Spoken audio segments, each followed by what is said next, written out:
más y tener ese privilegio, esa bendición de poder dirigir ese mensaje a ustedes.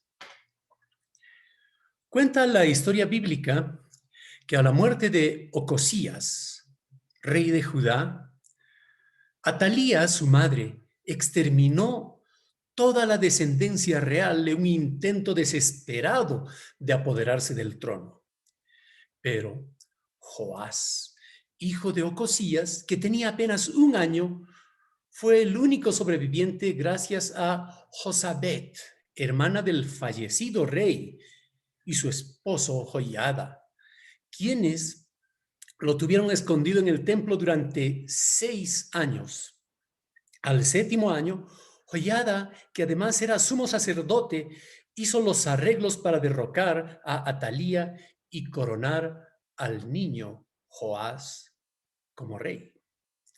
El sacerdote Joiada tuvo un rol importante en el reino de Joás. Dice la Biblia que Joás hizo lo recto ante los ojos de Dios todos los días de Joiada. En efecto, hicieron reparaciones del templo que estaba destruido por Atalía y sus hijos. Pero cuando murió Joiada, el sacerdote, los príncipes del rey desampararon la casa de Jehová, el Dios de sus padres, y sirvieron a los símbolos de Acera y las imágenes esculpidas. Entonces, la ira de Dios vino sobre Judá y Jerusalén. Y entonces les envió profetas para amonestarles. Pero ellos no los escucharon. Dice el segundo libro de Crónicas, en el capítulo 24, versículos 20 al 22. Entonces el Espíritu de Dios vino sobre Zacarías, hijo del sacerdote Joiada, puesto en pie donde estaba más alto que el pueblo, les dijo: así ha dicho Dios, ¿por qué quebrantáis los mandamientos de Jehová? No os vendrá bien por ello, porque por haber dejado a Jehová, él también os abandonará. Pero ellos hicieron conspiración contra él.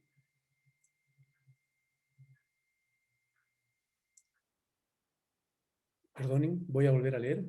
No os vendrá bien por ello, porque por haber dejado a Jehová, él también os abandonará. Pero ellos hicieron conspiración contra él y por mandato del rey lo apedrearon hasta matarlo en el patio de la casa de Jehová.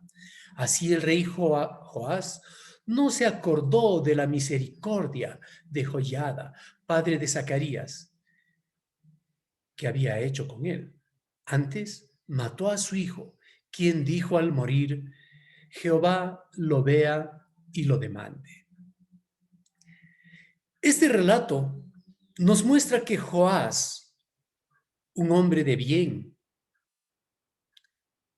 hizo lo correcto ante Dios.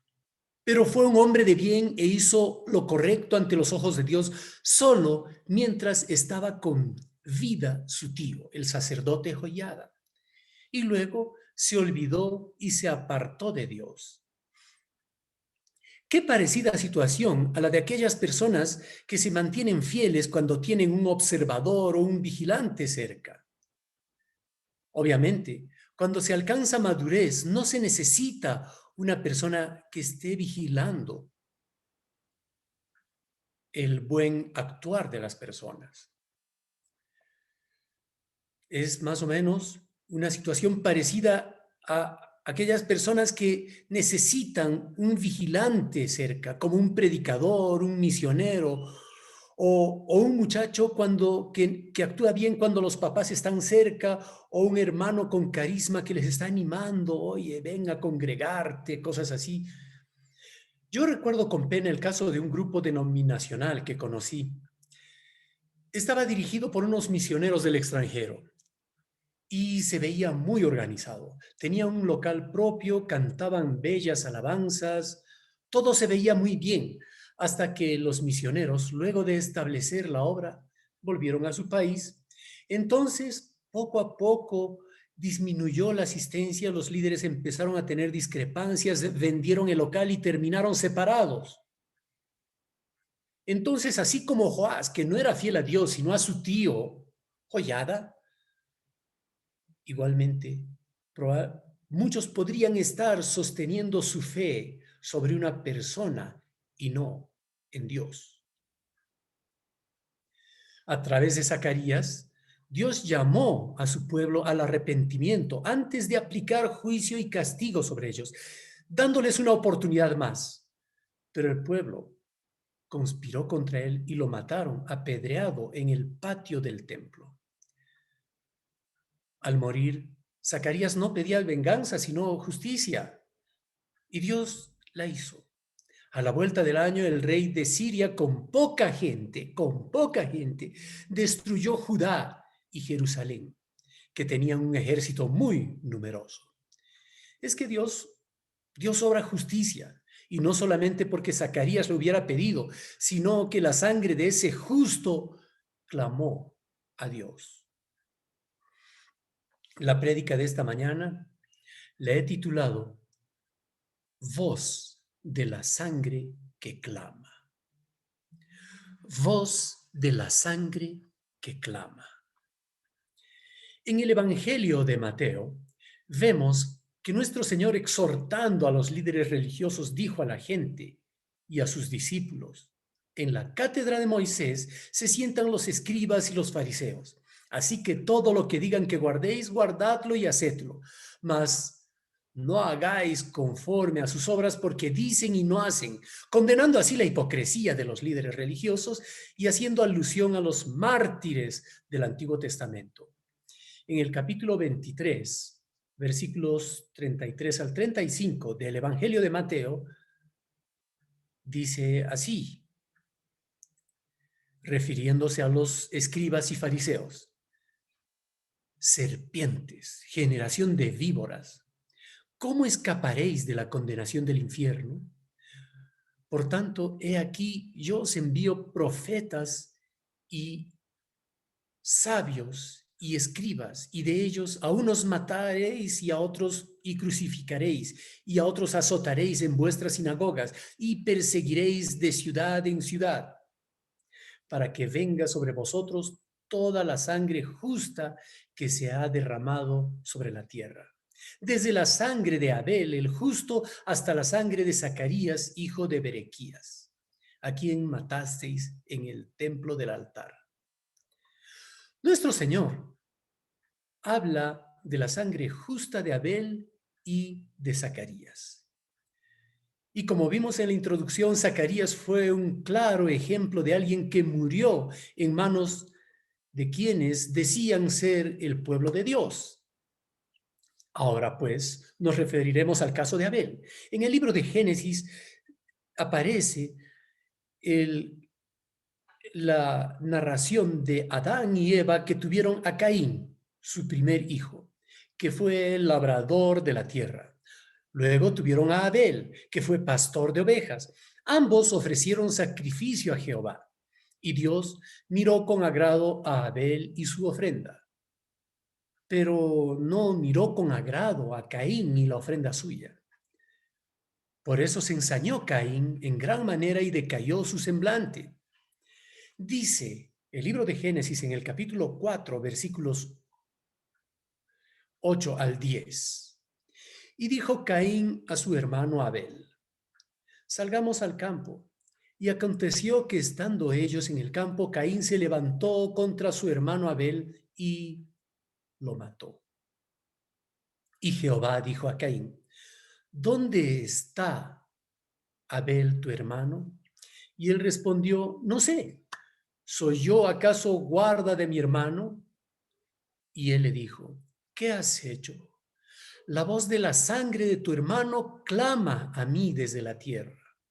Ahora pues, maldito seas tú de la tierra, que abrió la boca para recibir, que abrió su boca para recibir de tu mano la sangre de tu hermano.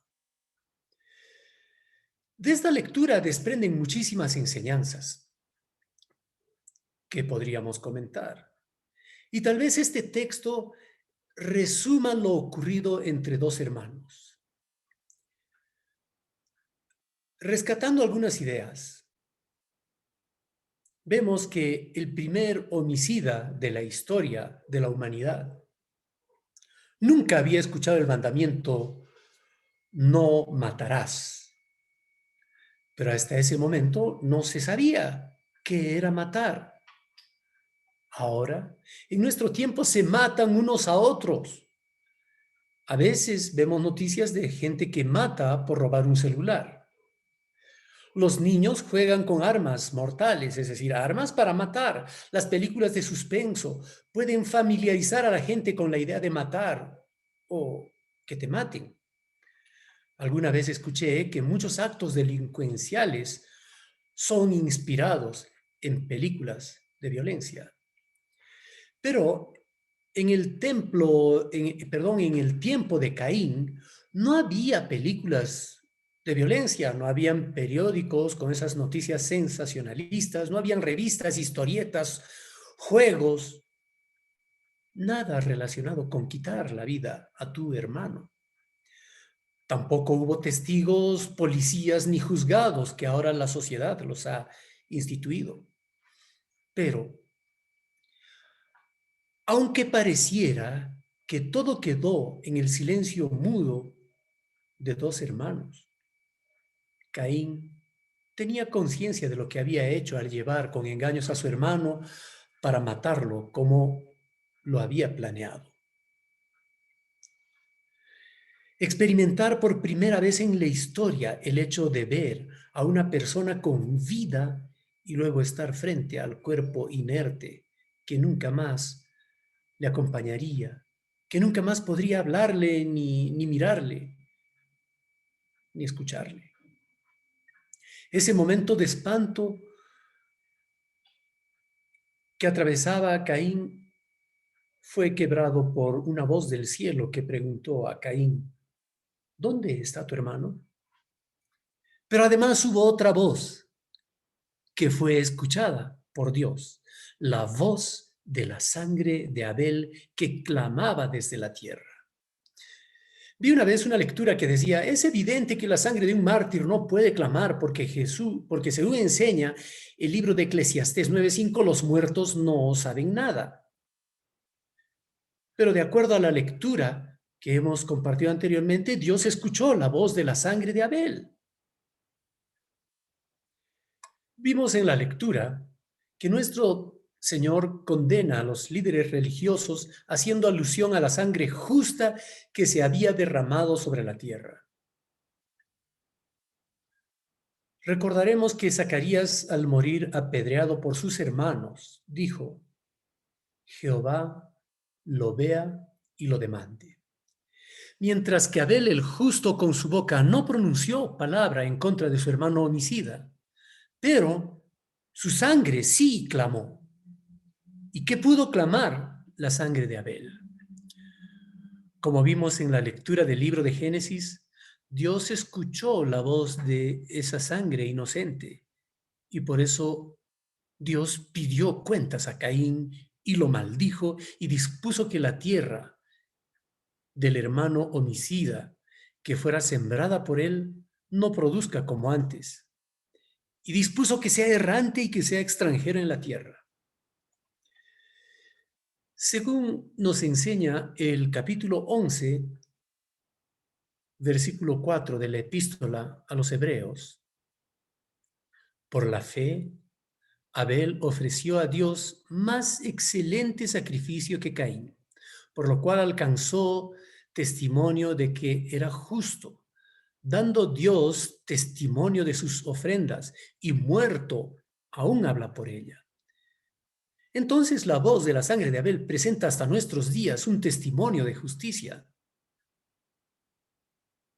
Ahora bien, nuevamente el autor de Hebreos menciona la sangre de Abel en el capítulo 12, pero esta vez encontraremos que le da un enfoque un poco diferente. En el capítulo 12, el autor de Hebreos nos enseña a seguir la paz con todos y la santidad. Dice: sin la cual nadie verá al Señor. Y también enseña que nos hemos acercado a la ciudad del Dios vivo, a Jerusalén la celestial, a la compañía de muchos millares de ángeles, que nos hemos acercado a los primogénitos que están inscritos en los cielos, a Dios el juez de todos, a los espíritus de los justos hechos perfectos. Y dice también en el versículo 24 que nos hemos acercado a Jesús, el mediador del nuevo pacto, y a la sangre rociada que habla mejor que la de Abel. ¿Vieron, hermanos? Nuevamente está hablando acerca de la sangre de Abel, pero esta vez está hablando también de la sangre del mediador del nuevo pacto, es decir, de la sangre de nuestro Señor. Nos hemos acercado a Jesús y a su sangre rociada, que habla mejor que la de Abel. Entonces, entre muchas enseñanzas juntas, vemos dos cosas importantes. Primeramente, está haciendo una comparación entre la sangre del primer mártir, Abel, con la preciosa sangre de nuestro Señor.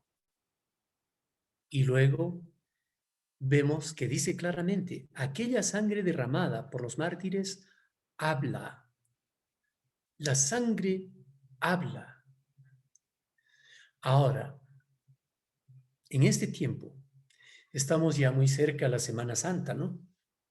Y millones de personas se conmueven, a veces hasta las lágrimas, al recordar este momento que encontramos en el Evangelio, cuando Pilato interrogó y entregó a nuestro Señor para ser crucificado. Y esto por un pueblo que fue persuadido por los principales sacerdotes y los ancianos. Leeremos, hermanos, les pido que por favor me acompañen con la lectura del Evangelio de Mateo, en el capítulo 27, versículos 22 al 25. Mateo capítulo 27, versículos 22 al 25. Pilato les dijo, ¿qué pues haré de Jesús llamado el Cristo? Todos le dijeron, sea crucificado. Y el gobernador les dijo, pues qué mal ha hecho. Pero ellos gritaban más aún, diciendo, sea crucificado. Viendo Pilato que nada adelantaba, sino que hacía más alboroto, tomó agua y se lavó las manos delante del pueblo, diciendo, inocente soy yo de la sangre de este justo. Allá vosotros. Y respondiendo todo el pueblo dijo, su sangre sea sobre nosotros y sobre nuestros hijos. El pueblo creía poder responsabilizarse por la sangre derramada por nuestro Señor.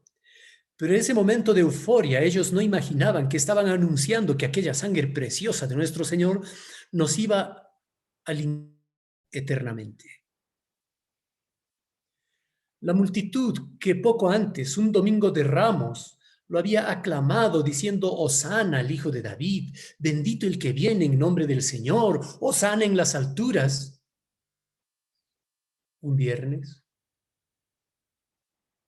hizo que este Señor que fue aclamado sea escarnecido, golpeado, escupido, despreciado, que se mofaran de él, que lo humillaran y lo crucificaran.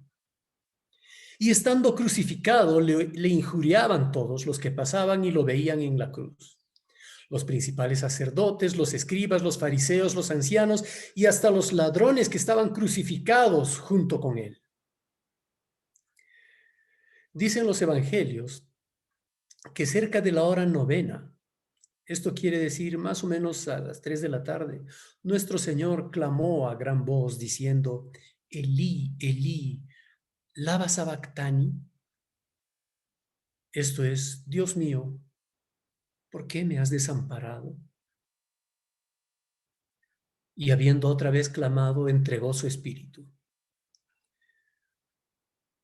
Obviamente los espectadores, aquellos que estaban escarneciendo a nuestro Señor,